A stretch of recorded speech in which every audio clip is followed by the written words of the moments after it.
মুখ্যমন্ত্রীর কাছে রিকোয়েস্ট করতে পারি, আমাদের জমি জায়গাগুলো আমাদের উপরে বিচার হোক। আমার বহুবার মেরেছে আমাদের যে জমি জায়গাগুলো আমাদের উদ্ধার করে দিক। শওকত মোল্লাকে বিধে আইএসএফ এর এই গান ভাইরাল হয় ভোটের বাজারে। সেই গান এখন ফিরছে লোকের মুখে মুখে। শওকতকে মাছচোর হিসাবে দাগিয়ে দেওয়ার নেপথ্যে কি কারণ? জানা যাচ্ছে রাজনীতিতে প্রবেশের আগে তার আর্থিক অবস্থা ছিল অত্যন্ত দুর্বল। অন্যের ভেড়ি থেকে মাছ চুরি করে তাকে বিক্রি করতেন এবং তাই দিয়েই চলত সংসার। সেই শওকতই এখন কোটি কোটি টাকার মালিক। জীবনতলার মৌখালীতে প্রায় 5 বিঘা জমির ওপর প্রাসাদোপম বাড়ি। সম্পত্তির বহর দেখে চক্ষু চরক গাছ অবস্থা। সিএনএর ক্যামেরায় ধরা পড়েছে সেই ছবি। জীবনতলার উত্তর মৌখালী এলাকায় শওকত মোল্লার বিশাল সাম্রাজ্যের সামনে এই মুহূর্তে আমরা দাঁড়িয়ে রয়েছি। তার বাড়ির ভিতরের অংশের ছবি এই মুহূর্তে দেখাবো। একেবারে বিভিন্ন পুকুরের চারদিকে, বাড়ির মাঝখানে বাড়ি, চতুর্দিকে পুকুর, মাছের ভেড়ি যেভাবে বাঁধা হয়েছে এবং পুরোটাই হচ্ছে তার বাড়ির প্রাচীরের ভেতরের অংশ। তার বাড়ির পাঁচিলের ভেতরের অংশের মধ্যে এরকম আমরা দেখতে পাচ্ছি চতুর্দিকে একটা বড় মাছের ভেড়ি বা পুকুর টাইপের করা আছে, যেগুলো বাঁধানো। তার আশপাশে বাগান রয়েছে, একাধিক বিভিন্ন প্রজাতির গাছপালা কিন্তু এখানে লাগানো রয়েছে, সেটাও আমরা দেখতে পাচ্ছি।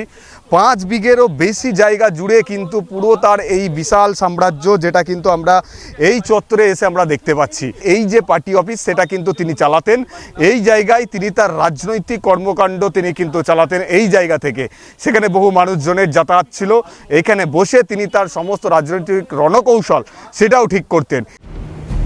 শুধু তাই নয়, একটু চোখ ঘোরালেই দেখা যায় বাড়ির সামনেই লাগানো রয়েছে 7টা এসি। আশেপাশে আরও কয়েকটা থাকতে পারে বলে অনুমান করা হচ্ছে। প্রশ্ন উঠছে, কোন জাদুকাঠির ছোঁয়ায় এই বিপুল পরিমাণ সম্পত্তির মালিক হলেন শওকত? স্থানীয়দের অভিযোগ, মাছ চুরির পাশাপাশি জমি দখল ও বিদ্যুৎ চুরিতেও নাকি তিনি সিদ্ধহস্ত। দেখা গেল বাড়ির পাশেই রয়েছে একটি বৈদ্যুতিক ট্রান্সফরমার। সেখান থেকে বুকিং করে নিয়ে যাওয়া হয়েছে নিজের বাড়িতে। মিটার বক্সের সঙ্গে সংযোগ ঘটিয়ে দিনের পর দিন, বছরের পর বছর আলো, ফ্যান সহ বৈদ্যুতিক সরঞ্জাম ব্যবহার করছেন এই শওকত মোল্লা। সেই সঙ্গে আবাসের টাকা আত্মসাৎ থেকে পশ্চিমবঙ্গ সরকারের লোগো দেওয়া ত্রিপল চুরির অভিযোগ রয়েছে শওকতের বিরুদ্ধে। আমার গ্রামের মেম্বার তিনি আমাকে স্বয়ং খবর দিচ্ছেন যে তোমার ঘরের টাকা এই নিয়ে নেওয়া হচ্ছে।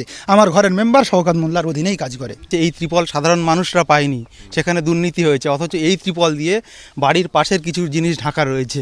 এই তার দেখা যাচ্ছে যে এখানে হুক মারা রয়েছে, হুক দিয়ে মারা রয়েছে।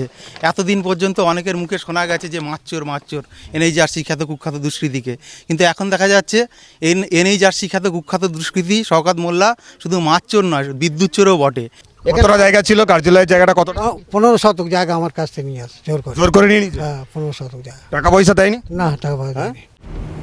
সূত্র বলছে, বামেদের আমল থেকে সক্রিয় রাজনীতির সঙ্গে যুক্ত শওকত মোল্লা।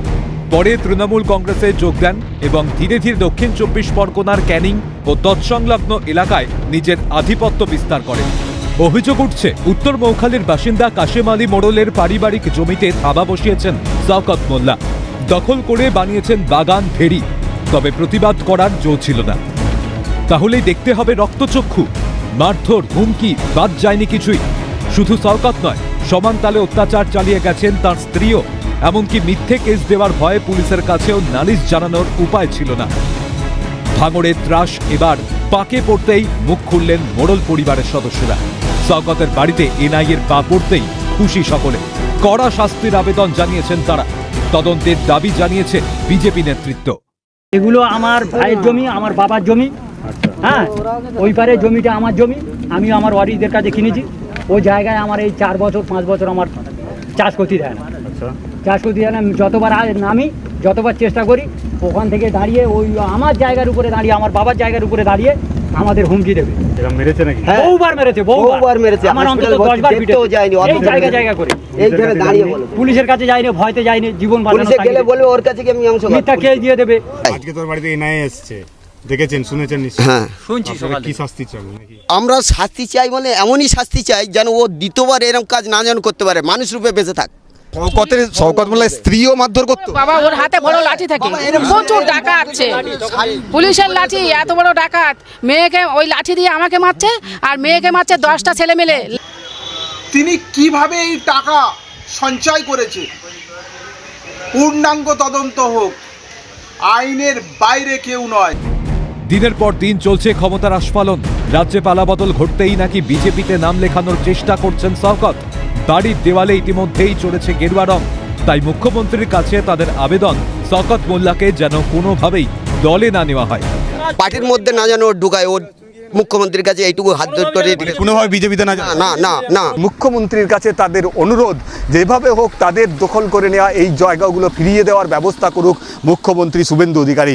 পাশাপাশি শওকত মোল্লার মতো এরকম অত্যাচারী মানুষকে যাতে কোনোভাবে বিজেপিতে যুক্ত করতে না দেওয়া হয়, সেই আবেদনও সরাসরি মুখ্যমন্ত্রীর কাছে রাখছেন এই সমস্ত ভুক্তভোগী মানুষরা।